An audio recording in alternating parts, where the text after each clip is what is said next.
What's going on, everybody? Welcome to another episode of Off the Couch Boxing. I'm your host, Reckless Rex Ruger. Watching my back, as always, you know him, you love him, El Flaco Explosivo, a.k.a. the Alexis Arguello puppet, right there. This is a big episode number 200, and I couldn't ask for a better guest to come on here, man, than one of my favorite, probably my favorite fighters. And I'm talking to him right now, man. I'm excited, man. Another banger. This one is truly a banger. Fellow New Yorker, one of the hottest young up-and-coming fighters in the game. But then again, man, when isn't an episode of Off the Couch Boxing a banger? Legends, luminaries, world champions, and fighters on the come-up, all coming here to chop it up with your boy, Reckless Rex. The most amazing and real boxing conversations anywhere on planet Earth. I'll only speak on planet Earth. The aliens might be up there doing some dope shit, but I don't know about it. But I can claim the greatest boxing podcast here on planet Earth. Go check the playlist. Go check the guest list. My work speaks for itself. And of course, as I said, today is no different. Up in our game right here, man, in a serious way, man, with a guy who is just absolutely soaring right now, man. And I love to see it, man. Coming off an amazing victory, just this past March 9th. So that was only just a few short weeks ago. So, hey, this guy is doing huge things in the game, man. Super happy for him. Super proud of him, man. Repping New York, man. And repping the game of boxing. He's a great ambassador for the sport, man. Just a gregarious, amazing individual. And his star is only beginning to rise, man. We haven't even scratched the surface on what Shu Shu CARRINGTON is going to do yet, man. And we're going to talk more about his amazing future and what lies ahead for him when he gets in here in a moment, man. Of course, let me put on the promotion hat. Got to do it, man. Make sure to like and follow Off the Couch Boxing on Facebook. That's number one. New episodes. I'll get back to that later, man. My guest is here, and I'm not leaving him waiting, dude. Let's get down to it and chop it up. I'm excited, man. Episode 200. And there he is, man. My guy right there, man. Hey, how you doing? Really, truly my guy right there, man, too, man. I mean, hey, listen, first of all, man, I want to say, man, congratulations, man. That was an amazing performance, man. But I got to say, man, what the hell took so long? A whole three rounds, huh? That's all. Is that all we're giving these guys nowadays? That's funny, man. Listen, first and foremost, I gotta thank God for giving me the victory, man. He gave me the foresight before I even stepped in the ring, and I had so much confidence going into the fight. I had put in so much work to where I knew that I was gonna dominate. I didn't know the fight was gonna end so quickly, but I definitely knew that I was gonna win in a dominating fashion for sure. But yeah, man. Hey, listen, Enrique Vivas, he was a tough guy. Even after I dropped him, and then I kind of followed up with some flurries, with some hard shots. I think harder shots than I did with when I dropped him. He just was not going down. He wasn't even trying to grab. You know what I'm saying? So that's kind of like a testament to his heart and that Mexican pride, and something I really respect. But yeah, man, it was just a great performance on my end. And yeah, man, I really hope that performance put, I want to say, a real exclamation point and pressure on a lot of these champions for me to fight them. And I got to say, as a working guy, man, who has to get up early in the morning, man, I appreciate an early night, man. I appreciate it, man. I do. I also had a couple weeks ago, I had the pleasure of having Brian Norman Jr. and his pops on here, man. He made a quick work of his opponent too, man. So you guys did me a solid, man. I got to get up in the morning and go to work, man. So finishing these guys off early, man, suits me well. Yeah, no, there was actually majority of the fights ended in stoppages. I think only the first fight and the main event, they were the only ones that went to distance. But yeah, it was relatively an early night. I feel like everybody kind of just had the same mentality of getting their opponents up out of there. So that was pretty cool. It was an entertaining night of boxing for sure. I want to ask you, man, at 27 years of age, man, and I know you're a couple, you're just the days away from turning 28, man. Happy birthday, man, since I probably won't talk to you before your birthday, man. But 27, man, there's the differing opinions, man. Do you feel like you're in your prime, about to enter your prime, not even close to your prime yet, man? Because, you used to measure a guy's prime. It was always like age and youth, man. But then you do start putting shit together mentally as you get older, though, too, though. Yeah. You know what I mean? Like, prime can mean different things to different people. Where do you feel like you're at right now? I feel like I'm entering my prime. I don't think I'm in it yet. I think I'm entering my prime because I'm like learning a lot of new things about myself and building like a lot of creativity. I think like you said, as you get older, you start to like put things together a little differently. And I'm starting to be more creative with my approach to the game of boxing. And and building that maturity or like is really something that is needed for me to become a world champion. And I feel like it's all coming together at the right time. I feel like I'm entering my prime. Now, I think I know what you'll say, man, because I'm a New Yorker. I'm an upstate New Yorker or whatever, man. But it still counts in New York. It still counts. It still counts, man. I'm repping Brownsville in a way right here, man. I see that. Let's go, Briggs, champ. man. Yeah. But I want to ask, man, for people that might, not know like what the New York vibe is and the attitude is, man. How do you feel like growing up in Brownsville, Brooklyn, man, shaped you as a fighter? I obviously people that aren't from the state, might not know that it's a rough neighborhood, man. Survival of the fittest down there, man. I'm sure it can get dark. It can get rough down there, man. You know what I mean? Like, how does that shape you as a fighter? Man, it shaped me, Brownsville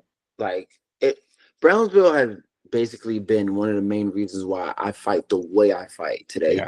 Because it's built like tough skin. Like you got to think about it, man. In a neighborhood like that, just one block. That's just the block that I grew up on. Right. There's 8 buildings on one block. There's 8 apartment buildings on one block. Each apartment building is 16 floors, and each floor has about, I want to say, 8 apartments on each floor, and there's full families in there in each apartment too. Yeah. Like that's a lot of public, interaction, social interaction. Oh yeah. In a small space. You know what I'm saying? And then on top of that, you have the pizza shop, you have the delis and laundromats all across the street from each other. So like you don't have to really travel far to get the things that you need done. Right. So all of this interaction that's happening, things are bound to go down. Yeah. You know what I'm saying? And then on top of that, with the New York state of mind, it's real rough, rugged. Everything is fast, high demand. That type of lifestyle is, it can build a lot of anxiety. It can build a lot of stress. It can build a lot of, toughness as well, too, for the things that may happen. In Brownsville, it's just kind of like it's known for that, rough, rugged type of, environment. You know what I'm saying? It's like a lot of people that live in Brooklyn, Brownsville is a neighborhood in Brooklyn for those who don't know. But for the other people that live in Brooklyn and other neighborhoods that are also known to be notoriously dangerous, they won't walk through Brownsville at a certain type of night. Right. You know what I'm saying? So yeah, that right there shows you alone like how dangerous Brownsville is. But yeah, man, it's definitely shaped my view of life in many ways. And to be honest, it's made me a tough fighter, a very tough fighter in and outside of the ring. Yeah, and it's churned out so many boxing champions, and I think talking about the hat, I think Shannon Briggs is even trying to get the Brownsville Boxing Academy off the ground and actually breed more boxers from there, man. But for a small, close knit area, man, it has churned out a lot of fighters, and not just fighters, amazing elite fighters. Yeah, definitely. Like world champions. We have about 7 world champions just to come from Brownsville. Just to name a few. Shannon Briggs, like you said, Mike Tyson, Zab Judah, Daniel Jacobs, Riddick Bowe, Eddie Mustafa Muhammad. And listen, the list goes on. Yeah. And me, I'm looking forward to being number 8 on that list. Oh, you will be. So thank you, man. I appreciate that. Yeah. I'm one step closer, but I really do believe that Brownsville, the environment, man. Like you gotta know how to fight out there in Brownsville. Even if you're not a boxer, just it's either you learn how to fight or you're gonna get bullied. It's like pick your poison, bro. You know what I'm saying? It's the type of environment that we, respect, I guess. And yeah, you got to just get in where you fit in, bro. That's how it is in Brownsville. You get down like that. And now in 2014, man, obviously people that don't know, and there's a great documentary out there, man, about the unfortunate passing of your brother, a victim of gun violence, man. How old were you when that happens? You're a teenager when this happens, Yeah. right? Yeah. I was 17 years old when my And brother. whereabouts were you in your boxing journey at this time? Obviously, it had already started, right? Yeah. I was, well in my amateur career. I wouldn't Did that say. affect your style of fighting? Did that affect the way you like approach boxing? Because obviously, Oh, man, like when you're a yeah. teenager, man, like that can probably cause a lot of confusing feelings, anger. You know what I mean? Like a lot of that stuff you were just touching on. Definitely, 100%. Yeah, this is like before I got into the whole Olympic circuit and everything like that. So I was just 17 years old, and I was about like 2 years out from like being in that whole Olympic circuit thing. But it changed the way how I fought in a negative way. Like my brother was such a big support system of mine, and he gave me a lot of motivation to where when he wasn't there, it was like I lost it. So like I wasn't fighting as hard. I wasn't, thinking about boxing being as serious as it is for me as like now, because it's a Yeah, lot for me now. Back then it was just like, it's just something that I do. Granted, I right. loved it, but it was like I wasn't in love with the sport. You know what I'm saying? Were That's you different. losing? Like were you losing dedication, or do you feel like you were Yeah. fighting? Were you fighting angry? Is because that can be dangerous too, obviously. No, I was losing dedication. I didn't Yeah, really fight. I wasn't fighting angry. I just kind of like, was falling out of love for the sport. And to be honest, a lot of the time that I was in the sport, I felt like I was doing it for my dad, because my yeah, dad is the one that kind of like put me in the sport. yeah, And I wasn't doing it for myself, because let's say whenever my dad's in town, of course we're going to the gym every day. But the moment he's not in town, like I was not going to the gym by myself. I yeah, wasn't putting that work. So yeah, yeah, that those type of things, like I wasn't, taking accountability of. But I had to find the new love. Like, I like my brother passed in 2014. I started like kind of like 2016. I was trying to get on the Olympic team. I came up short and was an alternate for the Olympic team in 2016, but then back down. Now it was like 2018. Around that time, I started to like really lose the love for it, yeah. and I almost quit. Like I really was gonna like hang the gloves up, and Wow. it's funny, it's crazy because I imagine myself today, and I'm like, yo, if I would have done that, I don't know what the heck would I would be doing in my life. Like I don't know why, like I don't know where I would be today, but I'm glad I didn't. But I was gonna hang it up. I just didn't love it anymore. I just didn't want to do it. And so, what was the motivation to bring you back and get you centered back on it? Because I saw in the past interview, you were talking about the different stages of grief, and you Yeah. expressed that the hardest one was acceptance. Yes. So when you finally deal with that stage of grief, is that what gets you back on the path of channeling it on the boxing? In a way, yes, yeah, 100%. In a way, for me to like really just hone in on the fact that my brother really wanted me to just be the best, no matter what I wanted to, no matter what I did, Yeah. and for me to do what I wanted, for me to do this boxing thing for me, like that was the thing. It was just like, if I'm gonna continue to look for, external motivations, all of that is not gonna always be there. Right. You gotta look through what's best for you, and that's the thing that's gonna push me the most. So that was one of the motivations, and believe it or not, my dad. I like he was like, hey man, listen, like I let you relax for some months, but you just sitting on the couch and not doing much. So it's like, dude, it's either, we're gonna, because we pay you all your bills and stuff like that because you box. Right. But if you're not gonna box, you gotta go get a 9 to 5 because you over Yeah. here doing all the food in the fridge, bro. Yeah. Like, you know what I mean? We can't So have I'm like, that. yeah, I'm like, it's easier for me to do what I've been doing all my life and get back into it than to, you know, go get a 9 to 5. And Yeah. me getting back into the game, it was really frustrating because I felt like I plateaued, because when I got back into the gym, mind you, I never get like beat up in sparring. Yeah. I was getting beat up on in sparring, bro, like Yeah. for the first time on a consistent basis. And I'm like getting tired very early. And on my confidence, it just was really a hit on my confidence. And my dad, I remember looking at him in between each round, and he just has like a smirk on his face, just looking at me like, Yeah. I'm just like, bro, like, why you got a smirk on your face? Like, I'm getting beat up in here, bro. Yeah. Like, Yeah. he's like, bro, like, you gotta go through this in order to, Yeah. get back on top. Yeah. Like, you never really surrender to the sport. And that is something that I noticed too, like throughout my whole boxing career. I had a name and everything like that, and everybody knew who Shu Shu was and the amateurs, but I got by strictly off of skill. Like Right. I did not like compared to how I train now. Yeah.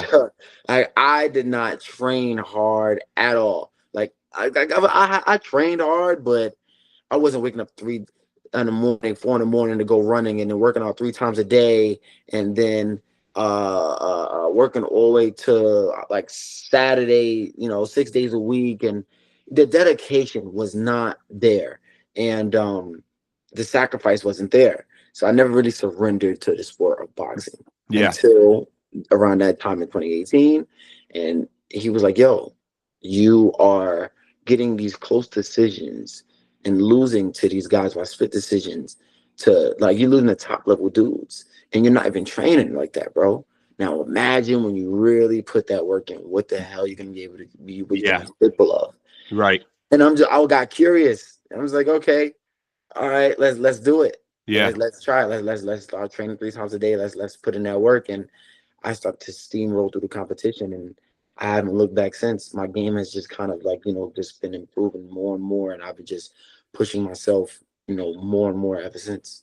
And now we'll get back into your career in a minute, man, because you are a native New Yorker, man, and you are down there in the city. I want to get your take on, like, if you think this is going to go off successfully or be a security debacle and a nightmare. This event that they're going to have smack dab in the middle of Times Square on May 2nd, man. You know what I mean? Like, is this going to be, I mean, because you were talking about people being in close quarters, people coming and then leaving a boxing event charged up in the middle of Times Square. You know what I mean? When the crowd starts to disperse, you live down in the city, this could go bad. Yeah, this definitely could go bad. But what I've heard is that this event is an invite only event. Okay. So yeah, there's not gonna be. I think there's gonna be like only 100 tickets there, 100 Okay. people there. So it's invite only. Because I think the illusion was, man, that when it was first announced, it was kind of like open to the public, first come, first serve, get there, almost like a Times Square on New Year's Eve type thing. That would have been crazy. That would have been too hectic, and that would have been very dangerous. I don't think that would have been a great idea. But they're saying that they're gonna have barriers. They're gonna have like big screens for the public to watch on the outside. Right. But for the people that's gonna be like actually able to watch the fight, it's only gonna be like 100 people, invite only. Hopefully, I get an invite. Hey, Turk Alashik. Hey, Jesus, man, you better, man. You're a native down there, man. Come on, man. That's your city. That's your city. Man.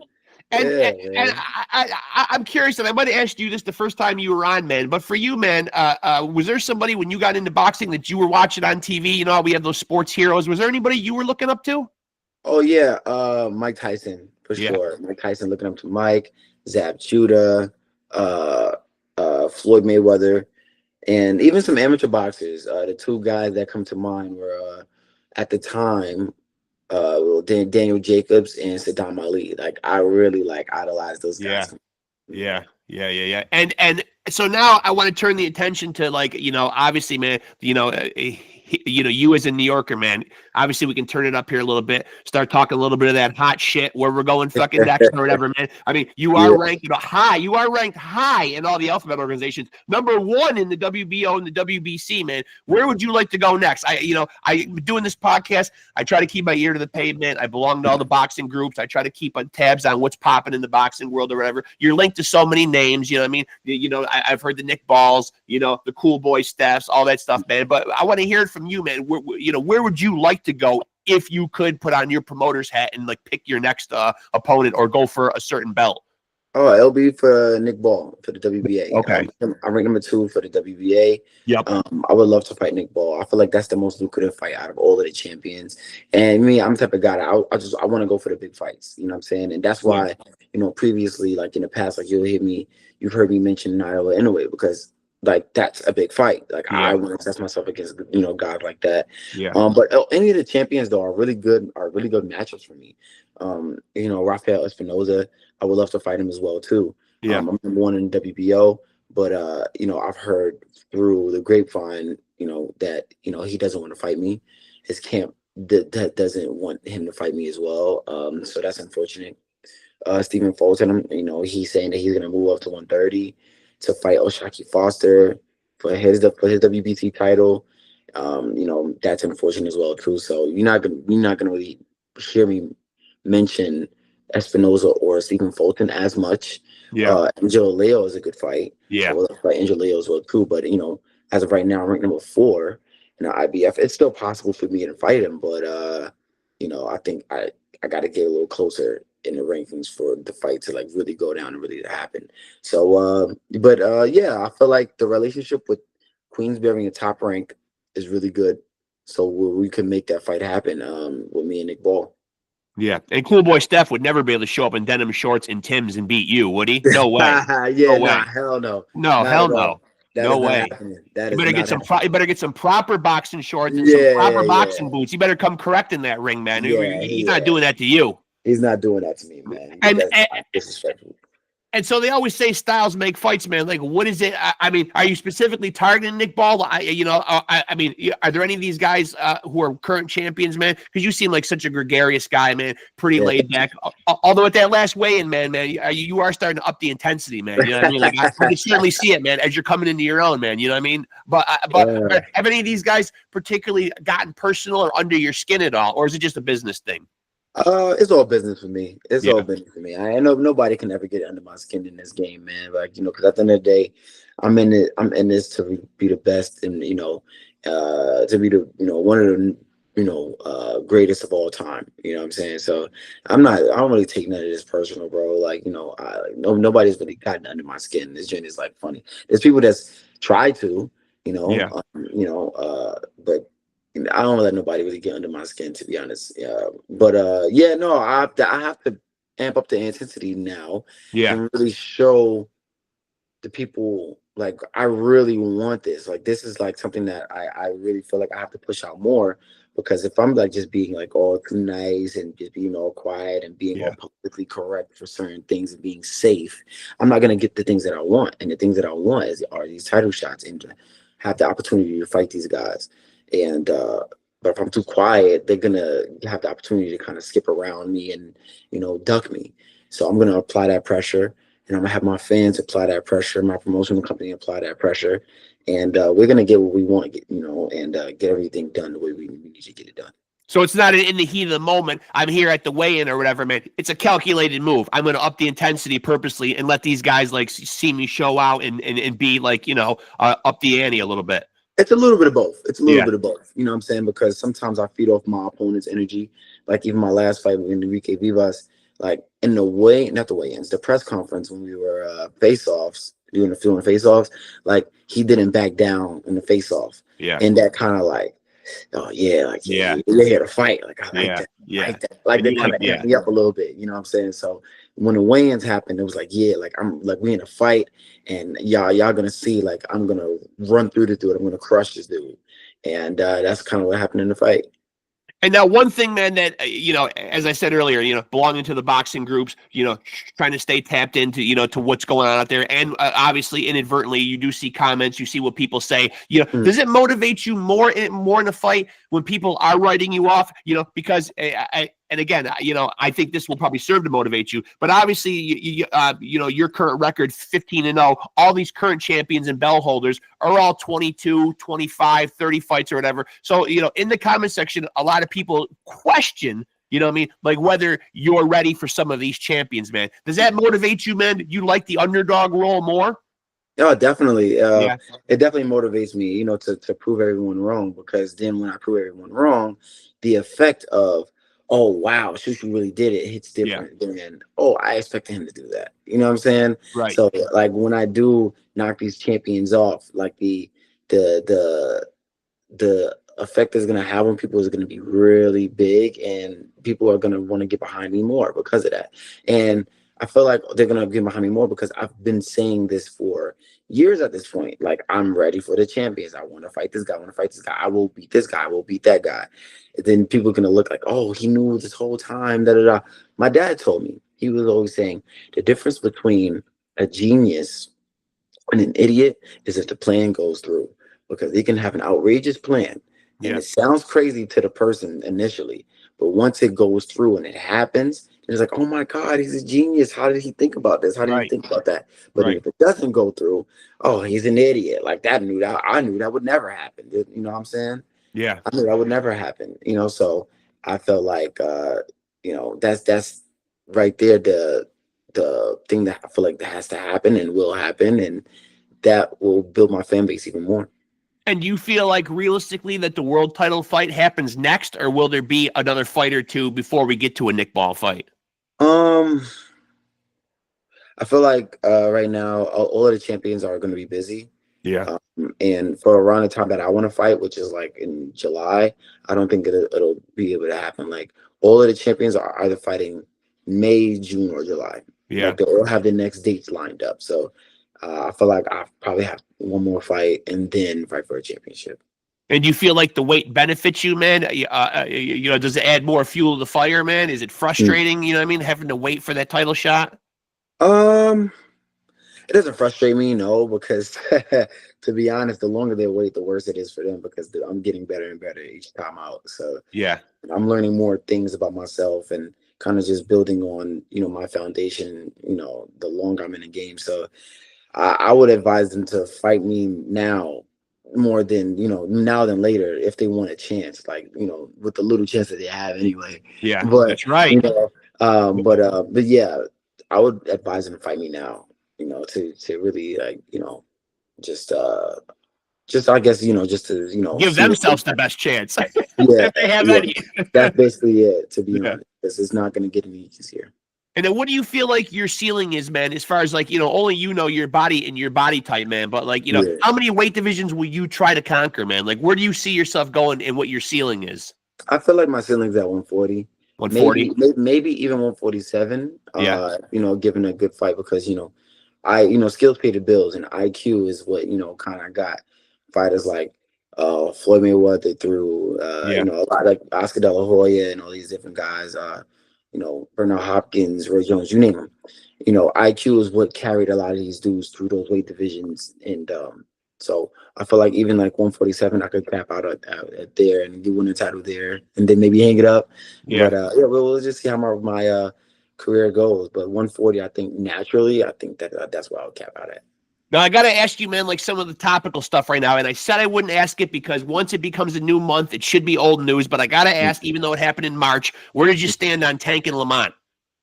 Oh yeah, still relatively recent fight, so we can definitely talk about that. Yeah, man, I feel like them fighting again.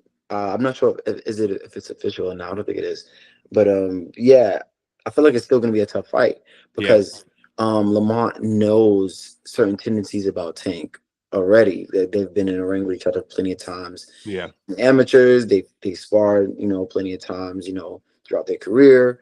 And, now they have a recent fight with each other. And, it just shows that Lamont is, a real threat to Gervonta Davis. When you're familiar with someone in terms of like sparring them or just working with them for a certain period of time, you learn like their body language. You learn like what tics they have. You learn the tendencies that they show when they're uncomfortable.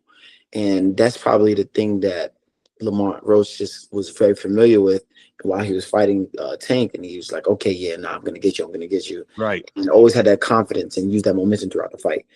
So this next fight that they have, I feel like it's still going to be very competitive, and Tank just has to just take it up a new level. I do feel like Tank didn't have that same ferocity that we've seen in him in past fights. I agree.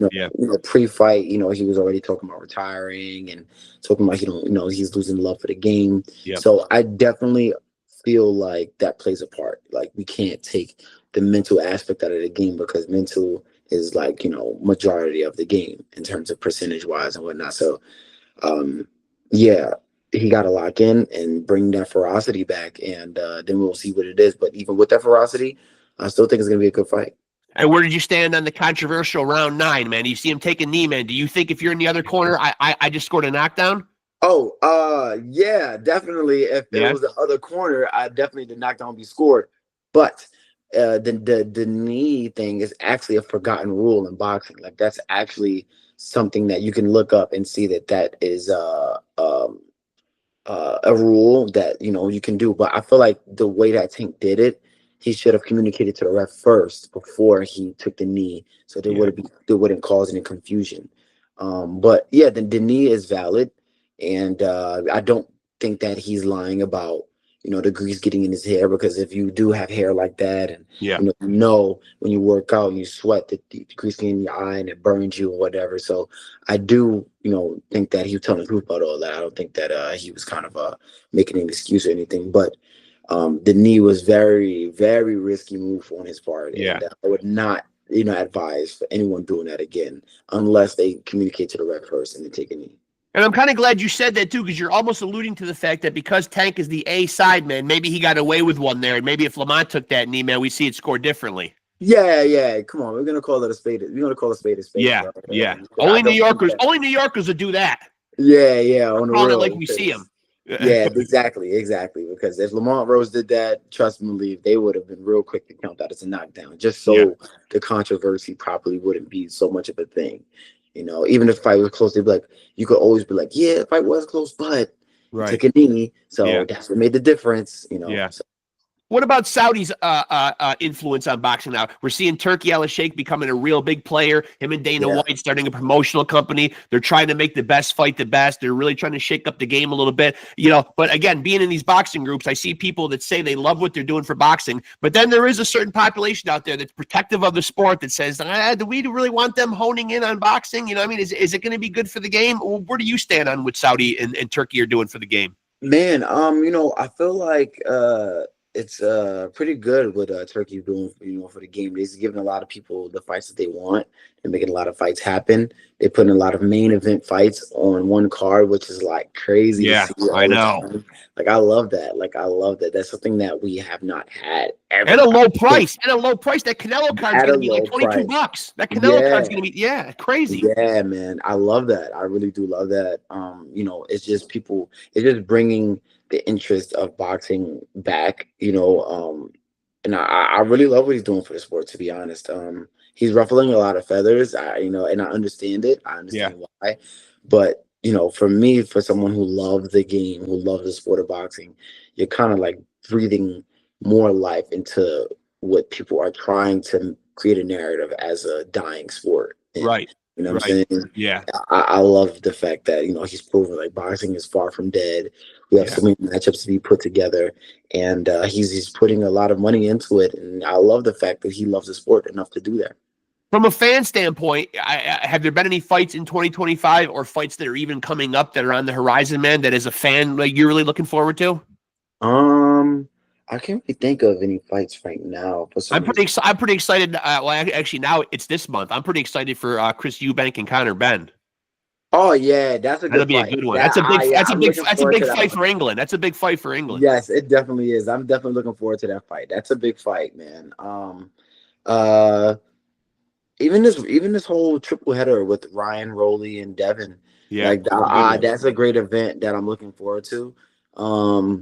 Yeah, I would say like those couple fights, because the Canelo fight, it's not really something that's really grabbing my attention. Yeah. That in a way fight, I feel like that's just his coming to America kind of fight, to where stay busy. His fan base. Stay busy type of fights.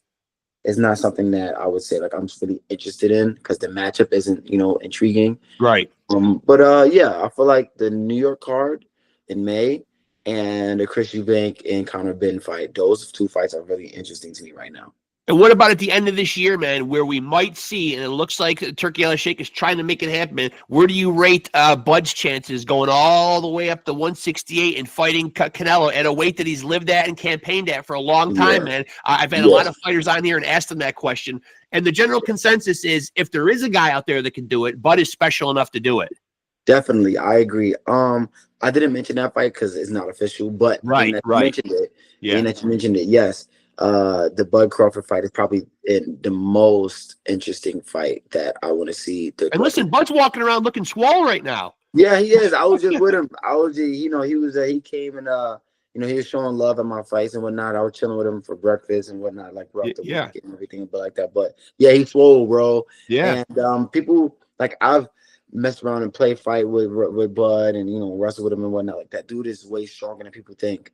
Like Yeah. he's much Oh stronger yeah. than people like realize. I feel like he has the style, the reach, the mentality to really cause a lot of problems for Canelo Alvarez.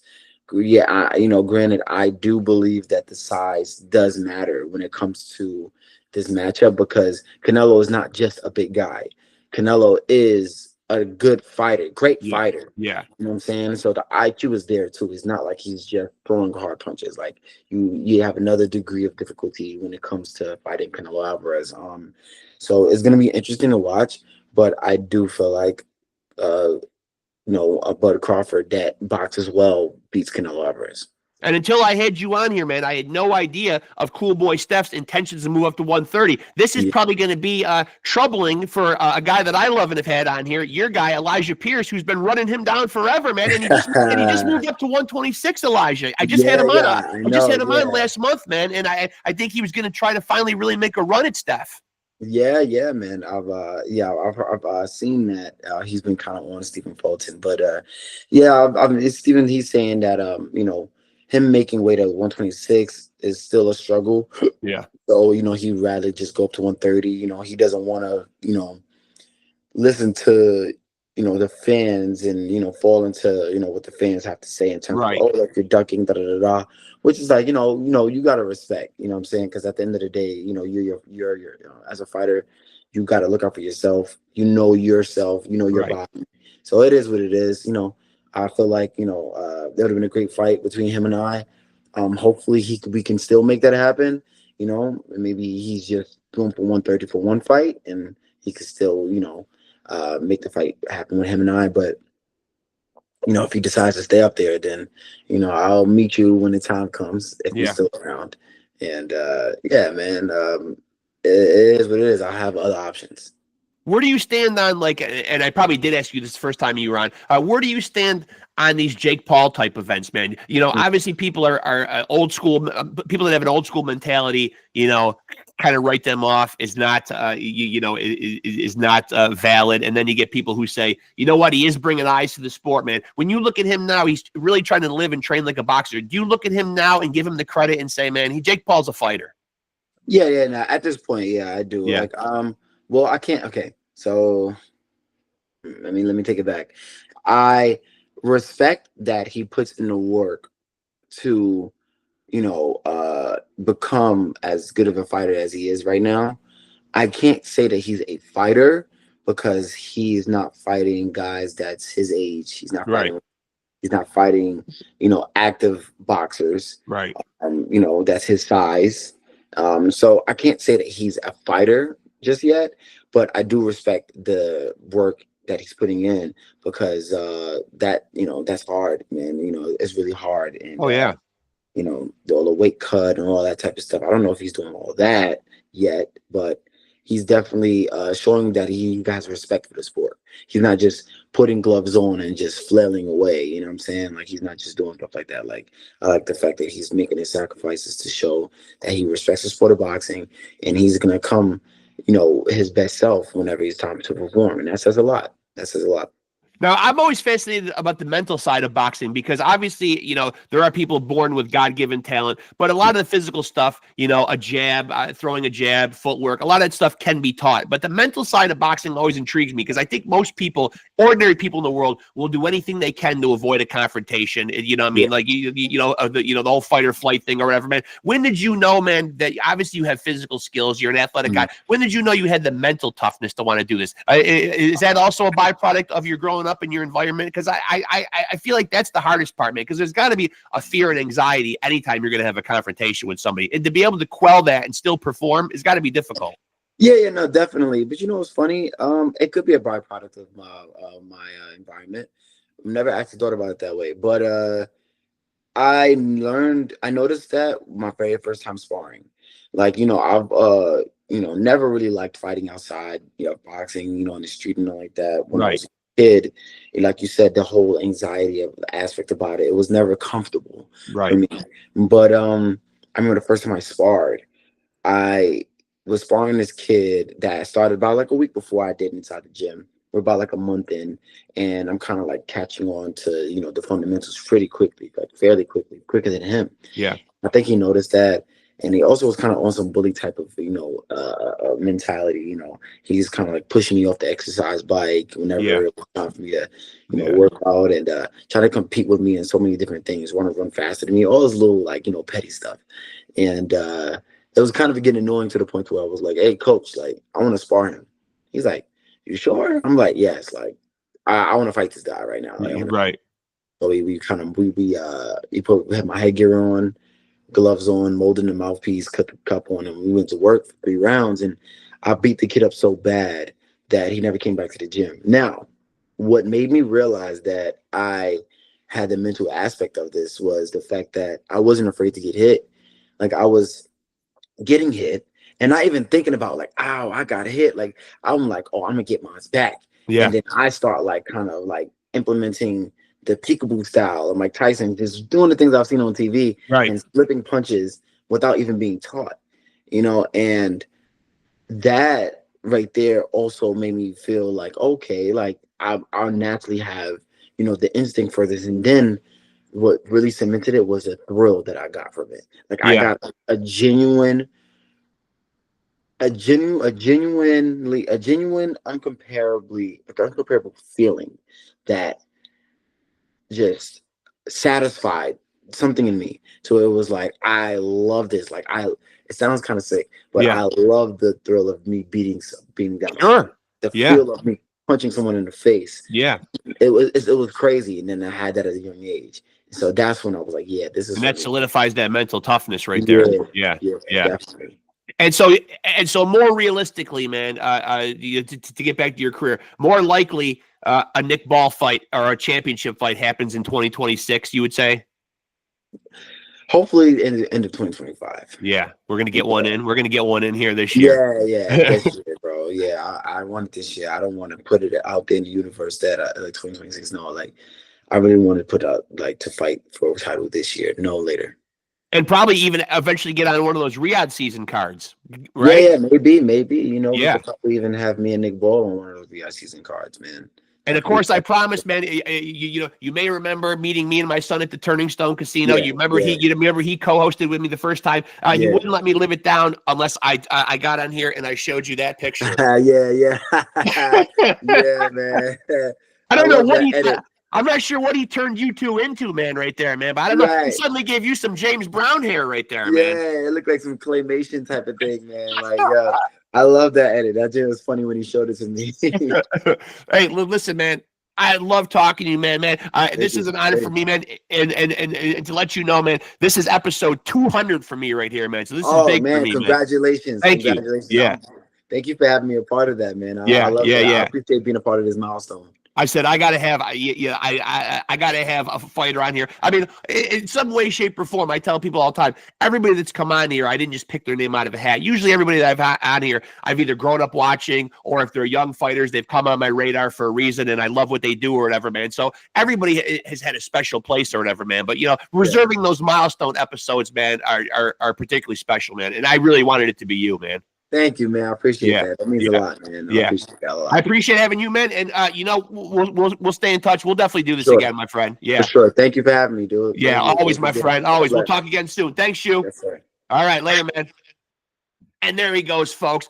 Episode 200 in the books with my favorite fighter, Bruce Shu Shu Carrington, man. New York stand-up, specifically Brownsville, Brooklyn, man. That is a young man from those streets right there, man, headed upwards, just like all the other great Brownsville fighters that he mentioned, man. And he went down the list. Mike Tyson, Riddick Bowe, Danny Jacobs, Zab Judah, Shannon Briggs, Eddie Mustafa Muhammad. The list just goes on and on, man.